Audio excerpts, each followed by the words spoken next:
Hello, welcome to Veterans Perspective. I'm Tom Gellis, your host, a former Marine officer, and today I'm honored to have Magisterial District Judge Ron Arnone. Judge, welcome to the show. Thank you so much, Tom. Good to see you. We haven't talked since December, I believe, the BPTV banquet, and back then you had alluded to the fact that you have an affinity and a very, very deep respect for veterans. That's why I've asked you on the show. I'd like for you to share with my audience your connection to veterans and how that came about and how you perpetuate that honor and respect. So I'm going to turn it over to you a little bit, Judge. Oh, thank you. Thanks so much, Tom. And yeah, and by the way, thank you for your service to our country. I do have a great affinity for those that serve our country, and that comes from my father, who actually served our country in World War II. He was in the Army, and he actually taught many soldiers how to use their weapons. He was very good with weapons, with rifling and rifles, and that's how I grew my great affinity. I have a number of family members, including uncles, and on my mom's side, that served in the military as well during World War II. And actually, my father-in-law was in the Korean conflict and saw a lot of action in that war, if you will. And he actually was in the Army as well. And so it's real easy for me, having had a lot of family in the military, to have such a great respect for those that serve our country. I consider myself a patriot. I did not have the opportunity to serve. However, I feel very close because of all the family members. And, I served in a different way. I served on civilian ground as a special agent, and I'm proud of that service as well. I don't pretend to think that that's anywhere close to what those did fighting in foreign lands and in wars, but I'm glad to have served in that capacity nonetheless. Well, Judge, let me take you back. You mentioned your father. Now, with whatever you're willing to share with us, was he in the European theater? Was he in the Pacific? What can you tell us about some details about his service? Yeah, believe it or not, he would have been in the European theater. At the time when he was deployed to Germany, he actually had a medical issue.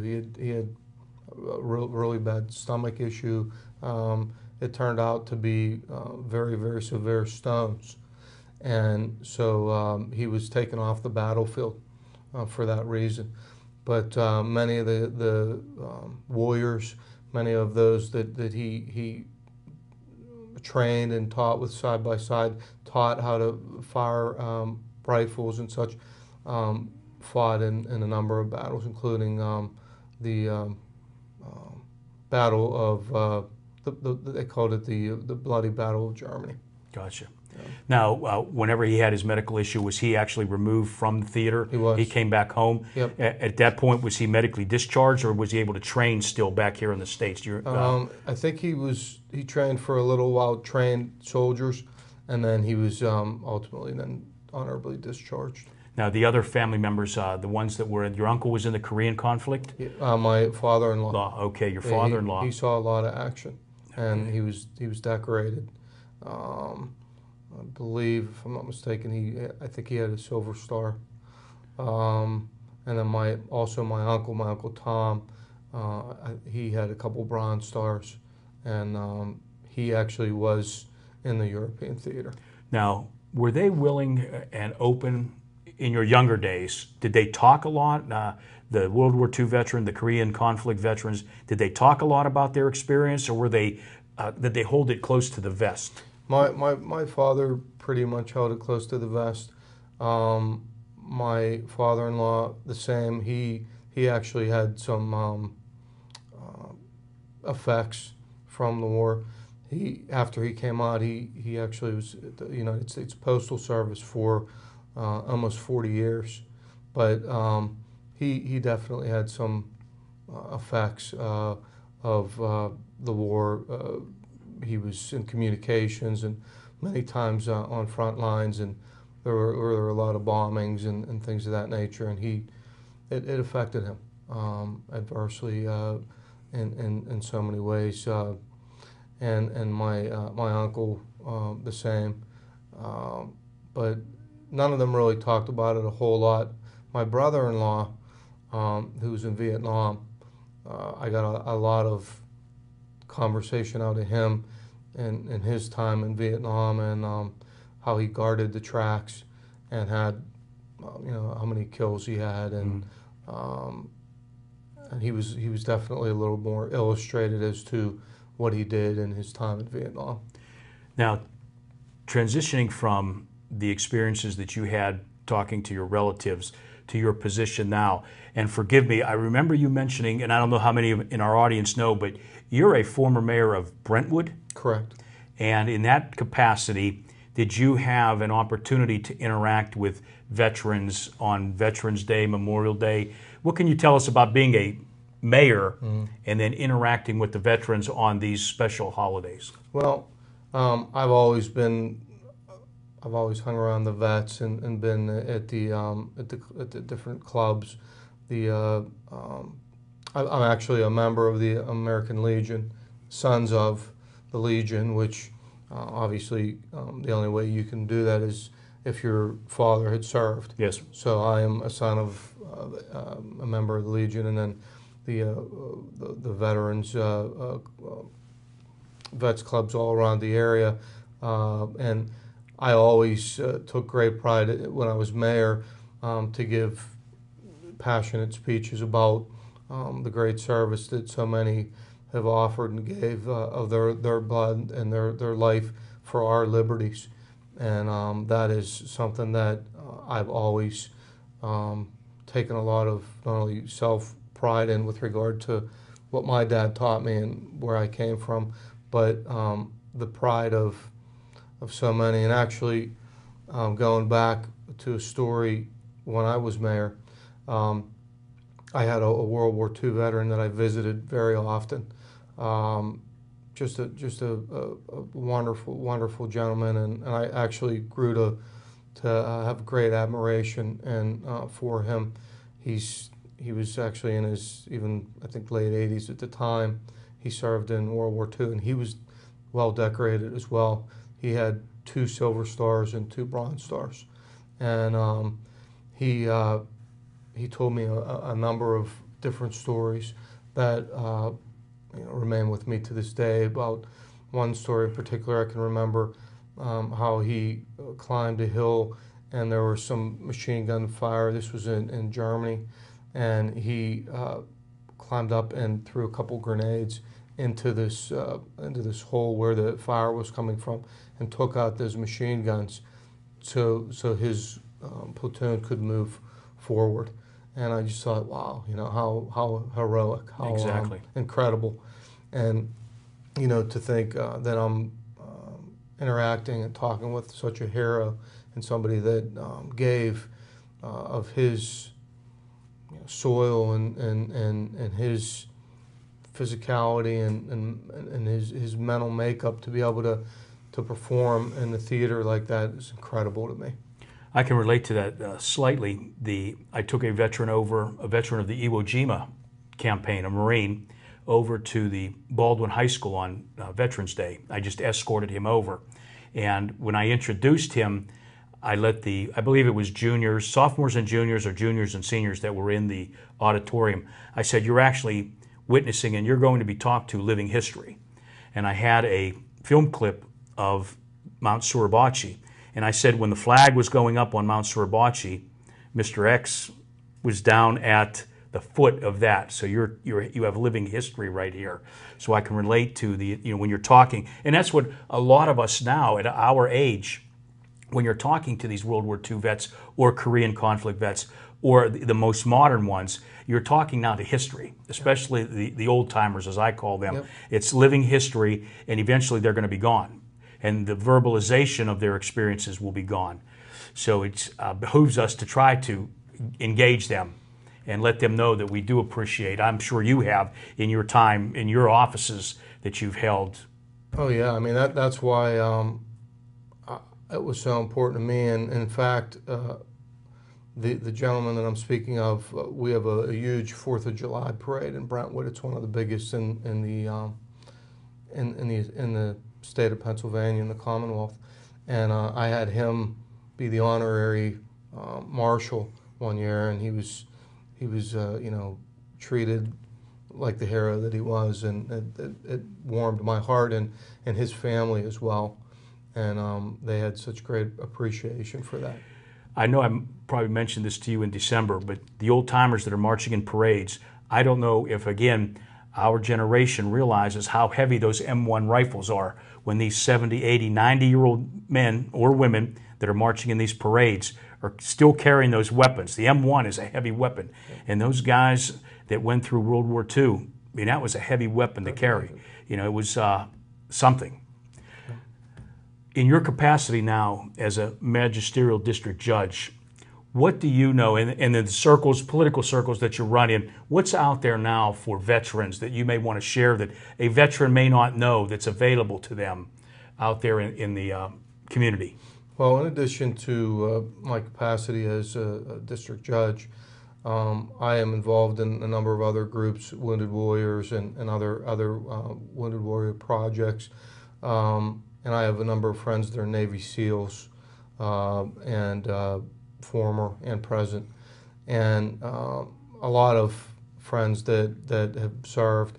And so I keep in contact with them and certainly get some feedback and guidance from them as to how I can better serve veterans when they come and see me in my court. And more recently, I served on a committee to deal with veterans issues and even the criminality aspect with regard to veterans that may commit crimes. And there's a veterans court at the Court of Common Pleas level, and our committee was in some ways emulating that court at the district court level and offering mental health treatments through the Vets Administration, and they have sponsors or individuals representing them from the Veterans Court that help them get through the process, and hopefully some diversionary provisions to not maybe put them in jail or have these crimes follow them. In other words, we're trying to get them help, trying to get them assistance, trying to get them do anything that we can to deal with the underlying maybe issues that they might have, whether it be drug, mental health, alcohol, whatever, that we can try to support them and help them and get them functioning in the norm of society, so that they gave so much. It's up to us as people in positions such as myself to make sure that we know that we're trying to do everything we can to assist, support, and help them to move on forward in a positive manner with their lives. Have you seen, since the War on Terror began, are you seeing in your capacities younger vets, or is it the Vietnam era and back? Oh no, it's Tom.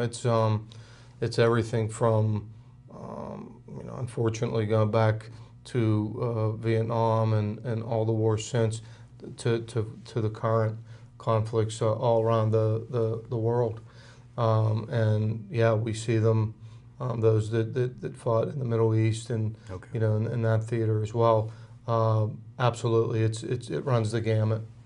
The Veterans Court itself, because one of my supervisors at home said that was a subject that I should bring up with you, the Veterans Court. Can you expand from your experience and what you know, your knowledge, the Veterans Court itself, not your committee, but the Veterans Court? Can you expand on that a little bit? The Veterans Court, as it relates to the Court of Common Pleas, or is Yes. it, well, Judge Sotola, who is a remarkable gentleman and somebody that really kicked off the Veterans Court, has done just a fabulous job with dealing with veterans issues, and giving them support and attorneys that represent them in a capacity that allows for the respectability that they so deserve. And look, Tom, I'm not suggesting that myself or any other judges or anyone else is doing anything more than trying to give back and support of the efforts that they gave. The Veterans Court at the Court of Common Pleas deals with all different types of crimes, very serious felony crimes, misdemeanor charges, drug charges, and everything in between. And that court recognizes the service of the soldier and of those that gave so much to our country, and they work very hard to distinguish that noble characteristic and allow for it to work in the process to help that person.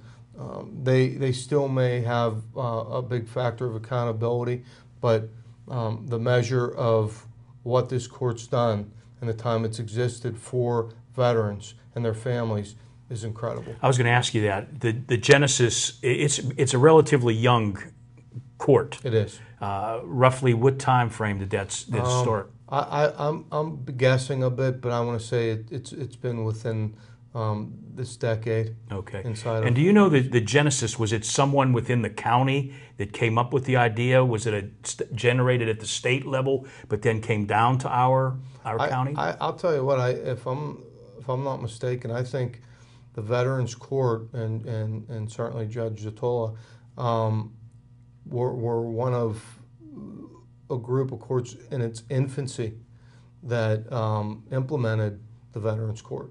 I can't say for a fact that it was implemented in Allegheny County because Gotcha. I'd be, but I can tell you that, being that we have so many veterans in Allegheny County and certainly in Pennsylvania, one of the most in the country, and to be sure in this area, that it was. I know it's a model for many other courts, veterans courts and specialized courts across the Commonwealth. Does the court have some, I'll use the layman's term, leeway in sentencing guidelines aside from state guidelines or county guidelines when it comes to a veteran and a certain crime, misdemeanor or felony? Yes, I mean, in fact, the judge himself, whether it be at the common pleas level or the district court level, has certain discretionary abilities to look at the statutes and the penalties and work with the assistant district attorney and all those involved, if they're victims and what have you, to enact the ability to allow for treatment that's fair and even tough, but that comes with dignity that's deserved of a person that served our military. Well, Judge, I know you've had a long day today, as our pre-show discussions included. I don't want to keep you any longer than I need to. Is there anything that you would like to offer to the veterans out there in the audience in the way of suggestions if they need to seek some help, either from your office or the next level up? I'll give you the last word. Well, thanks. I would just say that, of course, don't take advantage of this because of where my heart is in respect to veterans. But I can assure you that if there's an issue and you come before my court, and I think many courts across the district court level and the Court of Common Pleas, knowing that you're a veteran, you're going to be treated with respect and dignity that you deserve. I would say that I am here in awe of anything that you've ever done for our country. I thank all the veterans across all the armed services that have done so much to give of so much to allow for our freedoms and our liberties. And I want to thank you for your service and let you know that myself as a district judge and as a friend of those that served our country, are here to serve you as well.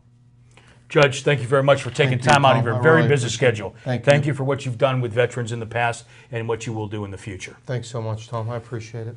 This is Mr. Bold. I want to thank my audience for once again tuning in. I want to thank District Judge Ron Arnone for being my guest today, and we will see you next time. This is Tom Gellis. Thank you.